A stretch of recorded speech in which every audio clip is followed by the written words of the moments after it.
In this week of my life, my mother told me I have the biggest pair of balls out of anyone she knows. If you're tired of feeling stuck, if you're ready to up level, upgrade, if you want more but are not sure how to get more, then you have come to the right place, because today I'm going to teach you how to grow yourself, your very own pair of balls. Yes, spiritual balls.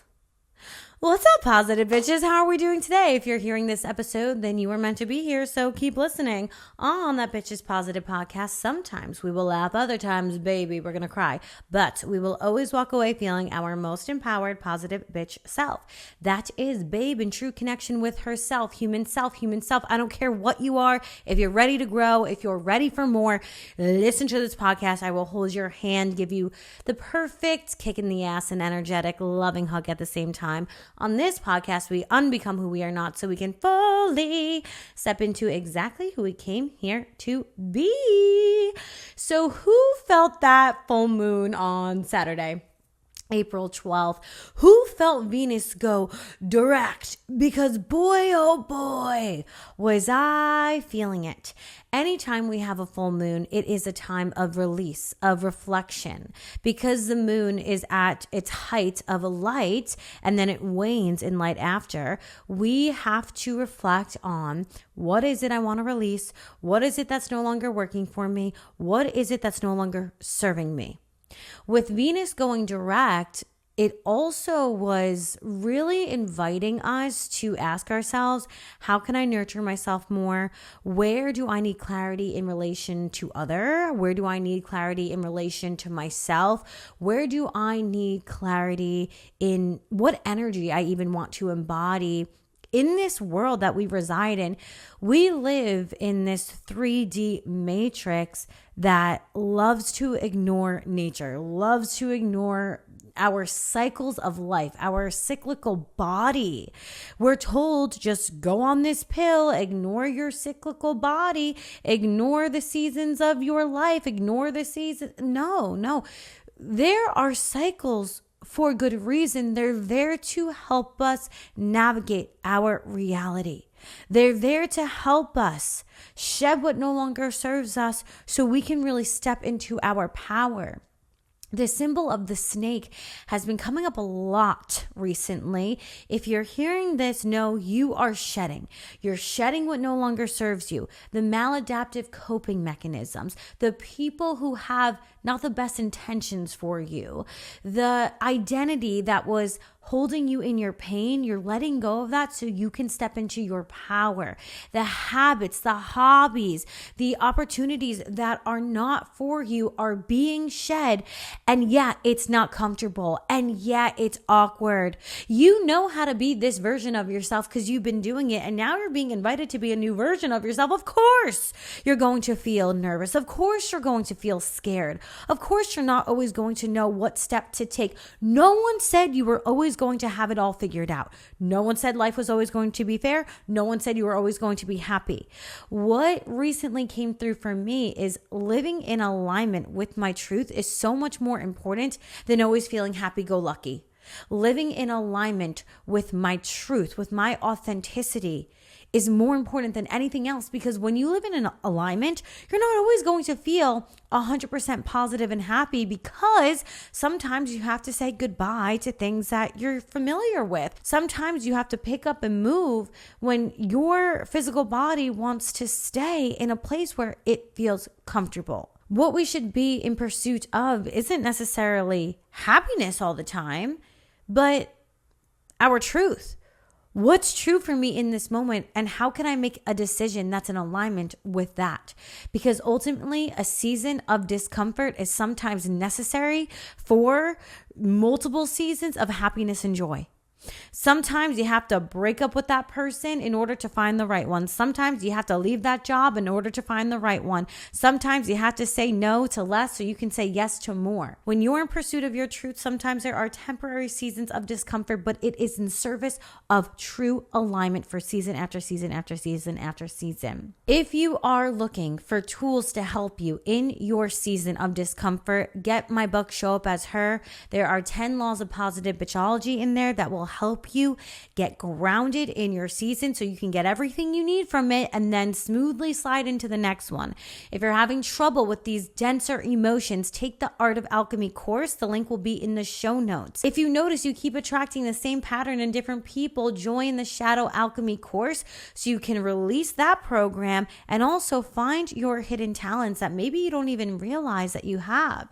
If you're ready to up the price on your presence, if you're ready to stop getting ghosted, if you're ready to stop dealing with low-level relationships, then join the Pedestal Path. And if you're going through a breakup, the 21-day Breakup Glow Up Challenge will help you heal through it. Of course, I also have workbooks for decoding angel numbers, calling your power back, anchoring in your divine feminine energy, and you can also book a one-on-one session with me, as I am a certified life and energy coach as well as an intuitive channel. The mantra for this week is, I did not come this far just to get this far. If you're going through it right now, you must keep going. You aligned with this podcast because right now you're going through some sort of spiritual awakening. You're going through another shedding, another dark night of the soul. This process is not linear. It is a spiral where you repeatedly face similar patterns in order to heal more deeply, more deeply, more deeply, and eventually free yourself to your present moment.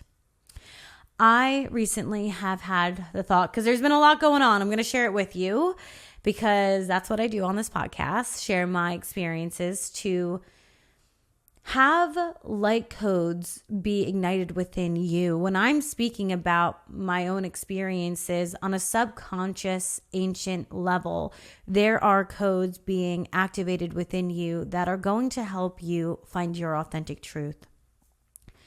I recently had the thought, I did not burn myself to ashes time and time again to just get this far. I did not cry myself to sleep for months, isolate myself for months, read every damn self-help book, write a damn self-help book, to end up sad, to end up not fulfilled, to end up in a place where I am longing for more.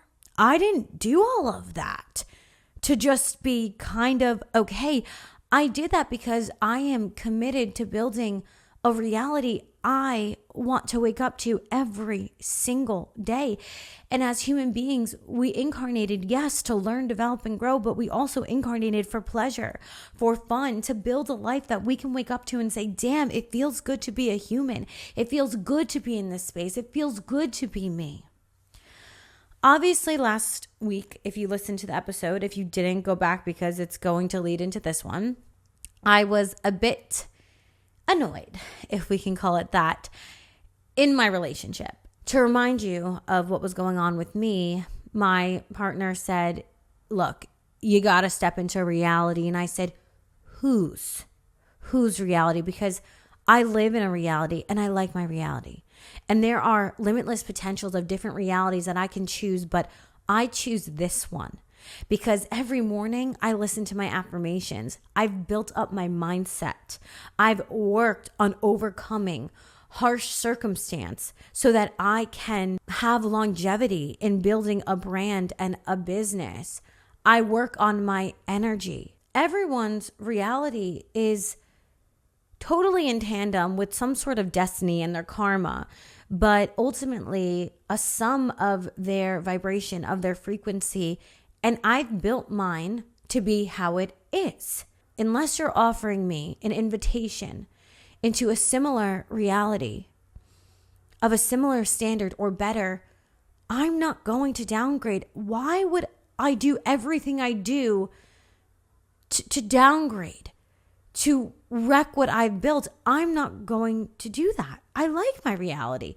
I like how I live. Saturday morning, I was still thinking about this conversation and it just ticked me off. I really don't like the idea of someone telling me how to live, especially when they're telling me I have to live worse than how I'm living.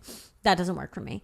And I just couldn't get it out of my head. And when we would have a conversation about that conversation, I didn't think we were seeing eye to eye. So Saturday morning, the day of the full moon, the day of Venus going direct, which means any illusion we had in love, any confusion we had in love, we now have clarity. And when I was in yoga, I slowed down my mind. And at the end, when I was in Savasana, I saw a vision of Jesus. And he came up to me and he said, Cece, jump off the cliff. And I said, Jesus, I'm not going to do that. I'm not going to jump off a cliff. He said, okay, fine. I'll go with you. We jump off together and I'm clinging on to his white garb. And he says, this is okay.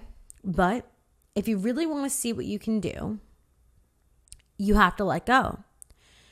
And I said, I thought I would be scared, but I'm going to let go. I'll do it. I can do this. I let go. And as I'm falling, I had peace because I once again remembered that true ascension is not outward, it is inward.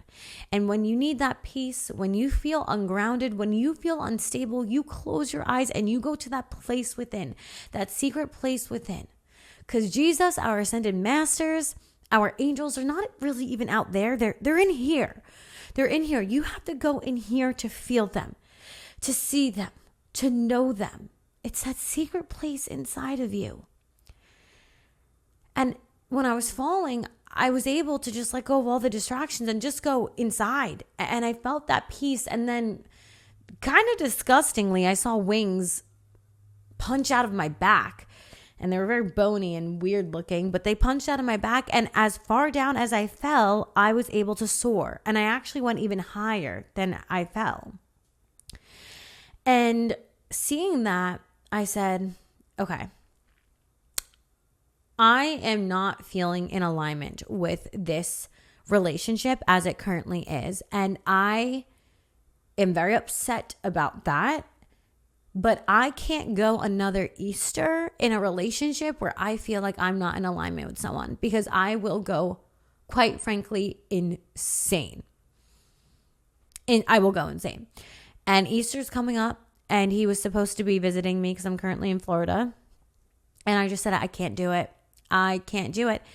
This is scary. I'm sad because I didn't think this is how we were going to be, and it sucks. But honestly, I'm so burnt out from 7 years of being in a relationship where we really just couldn't get there. We couldn't get to be eye to eye, and you just can't get blood from a stone. So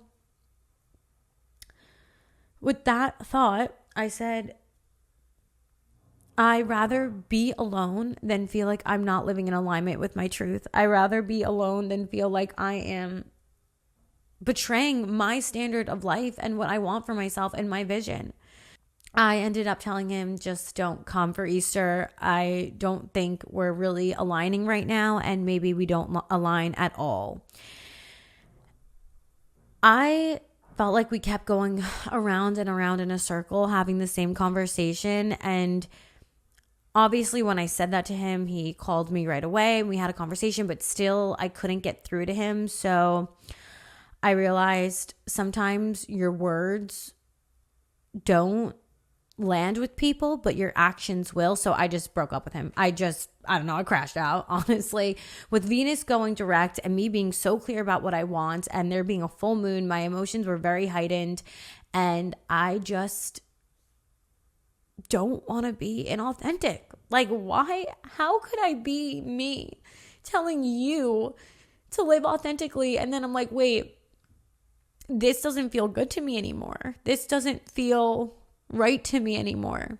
I'm so grateful to have every single soul listening, because you hold me accountable to my higher self too. So thank you for that. And I'm just also a human on this journey. It's really hard when you love someone, but I can't betray myself. And as much as I love him, I have to love myself more, because if I don't, who will?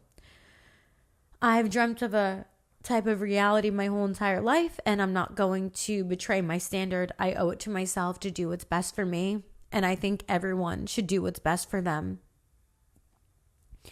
And it's hard when you don't want to end things with someone, but at the same time, it would be harder for me to live inauthentically. It's hard to end things with someone that you love, but at the same time, it would be harder for me to keep going when I think it's not working. There's a really big difference between compromise and betrayal. I can compromise where we go to eat. I can compromise on scheduling things, on timing. I can compromise on going to something I really don't want to do because it makes that other person happy for that time being. But I can't betray my frequency because that's what's creating my reality. I can't betray my dreams, my vision of what I want for myself. I think also there was just a lot of miscommunication on this phone call and probably some fear wrapped in there as well. So it made the conversation not go well. And yeah, so I just ended it. And I was basically like, I'm done. I don't want to do this. This doesn't feel right. Got a jet. I don't know. And then I walked out on my balcony because it happened to be a pink moon this day. As soon as I walked out on the balcony, one of my neighbors who I deeply love happened to turn around at the exact same moment. And she starts waving at me. Then she's texting me, oh my God, you're back, come down. So I went down and we watched the pink full moon rise and it was so beautiful. And she actually met my partner and really loved him, and she was going through a similar experience. She really knew a lot about him, and we've talked in depth about relationships. And she asked me, do you think people ever stay forever? You know, I think the ones that stay forever in our lives is ourselves. I think everyone else is a chapter, sometimes a couple of chapters. But I really do think we are the book. They are the chapters. Even kids, you didn't have your kid the second you were born. You didn't have your kid when you were 13, 14, 15, 16, 17, 18, 19, 20, 21, 20. You have your kid whenever. And then they're maybe there for the rest of your chapters. But the only person you have in your book of life in every single chapter is you. And then I was thinking to myself, of course I can't betray that person. That's the main character. I got to make sure she's good. And she was like, damn, you know, I think you're right. I guess the only person who's in every chapter is just ourselves. And I was telling my mom, I am so tired of people cycling in just to cycle out. I'm so tired of shifting my frequency and then people can't keep up, so they fall out. I'm tired of it. And I know it's part of being a human, but I can also say I honor my journey, I honor my evolution, I honor my rising, and I'm also tired. It's okay to feel contrary emotions. It's okay to feel like this sucks.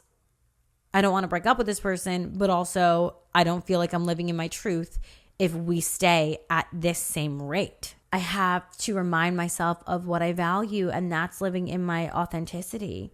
And it's tiring for sure, but also I wouldn't be happy being stagnant. I wouldn't be happy being where I was a year ago. I wouldn't be happy with, oh my God, actually, I'm recording this on April 16th. This is exactly 1 year from when I broke up from my 7-year relationship. Doo-da, doo-da. And I'm so proud of myself for that one. And now I can see it's so worth it, but you never know in the moment because you're just a ball of emotions. Damn. April's a month, is it not? There's a really funny meme, actually, that says, do you want a drink? And it says, no, I'll take my suffering raw, thanks. But that's what I did. I had a slowing down. I wanted to embody feminine energy. I wanted to do my journaling. I wanted to be in my own energy. I cried. I had lemon water. I had tea. And I asked myself, what do I want to release here? What do I want to never embody again? What do I want to step into? And I made a column of what I want to release and what I want more of. And I got really clear. And one thing I reflected on was I need to speak up for more of my boundaries sooner. Even though I'm so much better at this than I used to be, there were still moments that I was like, oh, I'm so in love. It's fine. It's not fine. If I do not stay to a certain spiritual hygiene, I will crash out. And that is something I'm definitely noticing. If I do not meditate every day or do some sort of form of writing or journaling, I will crash out. I go crazy. So I needed to make sure that I stay in my power by keeping up with my spiritual hygiene and making sure I am calling my power back every single day and doing my practices that make me me. I love love, but love shouldn't take away from me being me and doing the things that I need to be myself. And those are those non-negotiables that we have spoken about before. If you feel like you're always the doormat or you're always giving too much of your power away, make sure you have non-negotiables. Last time he was here and visiting me in Florida, I told him, you can do what you want. I don't really care, but I have to go to my workout classes in the morning or else I don't feel like myself. And he came to one, but the rest, he was like, do your thing and I'll see you back at home. And so I did. That's easier for me because I wake up, go work out, but setting aside time to do little things like I need 20 minutes for meditation or I just need to sit by myself outside. Sometimes I would feel bad because he was there and I felt bad if I didn't spend enough time with him. And now I'm like, no, I need to spend time with myself. I need to be with God because I have to just face it. I don't live a normal life. I never have. So my relationship's not going to look normal. My friendships are not going to look normal. My job does not look normal. Nothing I do is normal. So I can't compare my relationships to other people's relationships. And I just can't do it because that's not me. It's like so isolating sometimes because how I perceive the world is not how a lot of the people around me perceive the world. And I just don't operate like most people. I'm hypersensitive to sound, light, energy, smell, just everything. So what's normal for someone is just not normal for me. And what's normal for me is so odd for another person. And I have made peace with that, but not as much peace as I need to make with it. And now I'm coming around to that more. So in one column, I was saying I'm no longer going to embody any sort of energy of people pleaser residue, not speaking up for myself or prioritizing what someone else needs, because that then takes too much of my energy and then it ends up hurting the relationship more. Whereas if I just take care of myself, I can then overflow into the relationship much easier. Also, I'm not going to feel bad about what my standard is. I don't care. You can either see the vision and hop on board or think I'm crazy and just get out of my way then, because I can't be like, oh, yeah, this is okay. This is fine. It's not fine. It's not okay. I want what I want and that's it. End of story. I've spent so much of my life muting myself, dimming my light, pretending not to have an ability that I have, pretending to not know the answer when I knew the answer.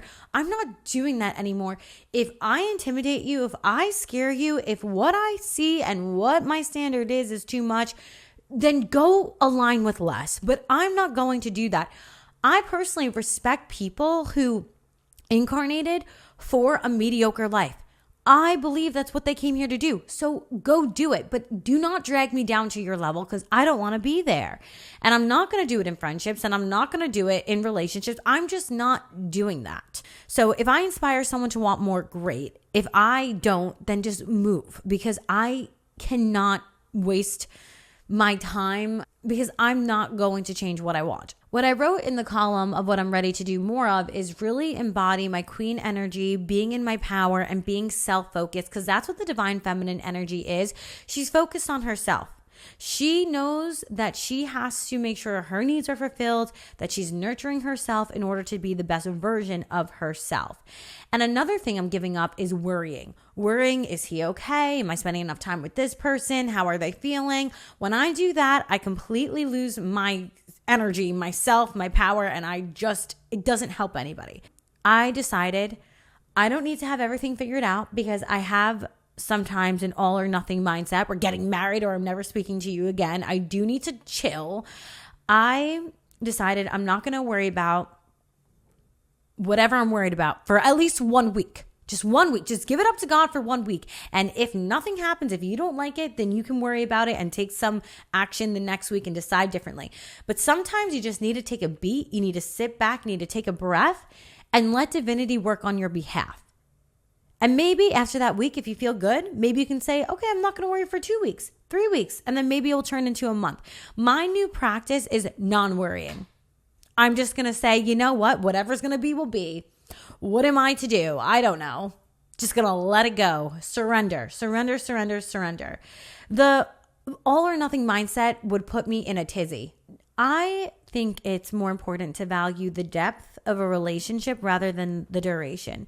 What you gift one another, what you learn from one another, what you teach one another is so much more important than if it lasted a month, 2 months, 3 months, a year. Because I've had friendships that lasted 13 years and then our soul contract was just over and it was time to go in separate ways. Do I like that not everyone lasts forever? No, I don't like it. But do I understand that's part of being a human? Yeah. So damn, roll with the punches, I guess. That my best advice is roll with the punches because you sometimes don't have a choice. Anyway, the next day, my cousin was in town and she happened to text me. This is another thing when you're going through it, ask God to send you helpers, mentors, friends, family, because people will come out of the woodwork and they will find you and they will support you. I told God, I go, God, send me support in the form of humans to help me get through this. God, give me physical support, give me financial support, human support, divine support. I told Jesus, take the sting out of my heart. Help me surrender to this so I can see clearly, feel clearly, and live in alignment with my truth. And when I went out on that night, I was looking around and honestly, like, I just kind of wish, not really, but kind of, that I could just be okay with mediocrity, that I could just be dumb, that I could just accept less, because life is so much easier for those people. You know, they can be in a relationship with a terrible person and they're still kind of happy. They can be in a terrible job and they're still just, yep, everything's fine. God has both blessed and cursed me with big dreams and big vision and big ideas. And I just cannot stop until I get them. I cannot. And I'll see sometimes, even me and my cousin were talking about this, we'll see our friends look at a man who's just like not great and think he's the smartest, best person ever. And I'm thinking, what are you talking about? What are you talking about? What are we saying? But I envy them at the same time because I wish I could just sometimes be okay with whatever. In realistic terms, no, I don't. I want the best for me. I want to succeed. I want all my big visions. But sometimes I do envy their okayness with mediocrity because they kind of just get to be happier more of the time, where I'm like, yeah, this is good, but I can do better. This is just your reminder that if you are tapped into your spirit, you're talking to God, you're wanting these big dreams and you have big ideas, your life isn't going to look like everyone around you. And I know it's isolating sometimes. I know you still have a wanting to be part of the crowd, to feel like you can fit in, to just be happy with what everyone else is happy with, but you were meant for more. So you can't deny yourself of more. Their incarnation is about them, let it be about them. Your incarnation is about you, so let it be about you. You're not meant to be like everyone else. You're not meant to have what they have. Your life is going to look different, but it's going to be worth it. I ended up talking with my partner 2 days or a day after we broke up, Monday night, and we kind of came to the conclusion of, let's take some space. I'm still in Florida and I'm going to be here for some time, and we can revisit things when I'm in New York. But to be clear, I'm not dropping into anyone else's reality. They can either rise to meet mine or we're not in alignment. It sucks, but that's okay. We all have free will and we all have to do what makes us happy. And that's really all it is. I don't have a solid 3D answer right now, but I do have a mindset. I have a frequency. I have a standard I'm committed to, and that is my authentic vision. And I can't betray that. I can't betray me. And I hope that me not betraying myself helps you not betray yourself either. And sometimes relationships need space so both people can get even more clarity of what they want and what they need and whether it can work or not. Sometimes it's okay to take a beat, to go into yourself, to really understand what it is you want and need. And I think that's okay to allow people to have that time. It's okay not to have answers. It's okay because the truth will always be revealed and you will figure it out. But don't put pressure on yourself, because I was frequently putting pressure on myself. We're either getting married or we're not. And then outside sources were putting pressure on me and I just couldn't handle it. And I also believe that was part of the reason I just said, I don't want to do this anymore, because I don't want pressure of anything on the table. I just want to do what is authentic. And that's all you can do, is your best and be authentic to you and trust the freaking journey. I'm trusting my journey. I'm staying committed to my authenticity. And just like you, I'm figuring it out. We're all in this together, feeling this shit and healing it out. I hope that what I spoke today has ignited a returning to yourself, returning back to your frequency and your vision, and a recommitment to that. At the end of the day, we came into this world alone and we're going to leave it alone. I love you so much. The sparkle in me, as always, honors the sparkle in you.